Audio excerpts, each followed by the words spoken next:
பாலக்கீரை தொக்கு எப்படி பண்ணுறதுன்னு பார்க்கலாமா?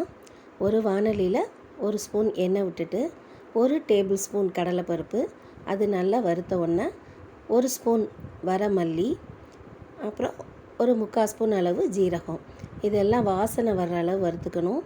அதில் ஒரு சின்ன துண்டு கட்டி பெருங்காயத்தையும் நம்ம அதில் சேர்த்துக்கணும். கருக விடாமல் வாசனை வர்ற அளவு வறுத்து இதை ஒரு மிக்ஸி ஜாரில் நம்ம மாற்றிக்கலாம். அடுத்து அதே வாணலியை அடுப்பில் வச்சு 1 ஸ்பூன் எண்ணெய் ஊற்றிட்டு அதில் பூண்டு,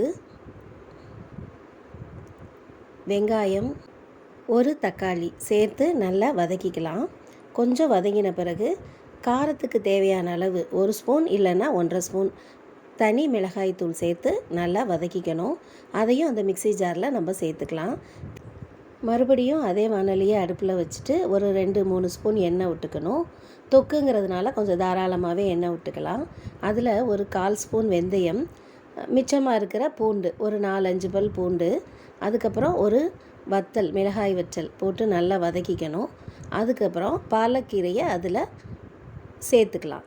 நம்ம ஏற்கனவே கழுவி பொடியாக கட் பண்ணி வச்சுருக்கிற பாலக்கீரையை அதில் சேர்த்து நல்லா வதக்கி சுருளை வதக்கி விடணும். இந்த நேரத்தில் நம்ம தேவையான உப்பை அதில் சேர்த்துக்கணும். உப்பு சேர்க்கும்போது கீரை நல்லாவே சுருண்டு வதங்கி வெந்து வரும். அது கொஞ்சம் வெந்ததுக்கப்புறமா நம்ம அரைச்சி வச்சுருக்கிற மசாலாவை அதில் கலந்துக்கணும். மிக்ஸி ஜாரை கழுவி அந்த தண்ணியை அதில் ஊற்றிக்கலாம். ஒரு மூடி போட்டு மூடி வச்சு நல்லா தண்ணி வற்றி எண்ணெய் பிரிஞ்சு வர வரைக்கும் சுருளை வதக்கினா பாலக்கீரை தொக்கு ரெடி.